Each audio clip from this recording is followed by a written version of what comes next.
কোরবানির পশু যিনি জবাই করবে তাকে জবাইয়ের পারিশ্রমিক দিবেন কিনা? দিবেনই।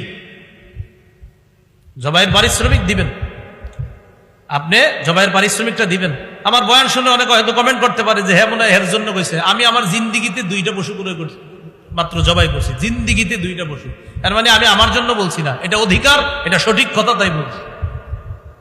কোরবানির পশু যিনি জবাই করবে তাকে পারিশ্রমিক দিবেন, এটা হাতের কষ্ট, এটা জবাই করা অনেক কষ্টের ব্যাপার। এই জন্য যারা জবাই করবে তাদেরকে দিবেন। আর জবাই করার পরে আপনার একদম ছোট্ট একটা নোট ওঠে, ছোট্ট 1.5-2 লাখ টাকার গরু আপনার কোন মতে হুজুর জবাই করছে যিনি কষ্ট করে, আরে আস্তে একটা নতুন 200। এটা তো আপনার শরম করা উচিত ভাই, সত্যি বলছি। হ্যাঁ, আপনার শরম লজ্জা থাকা উচিত, এটা শরম লজ্জা থাকা উচিত।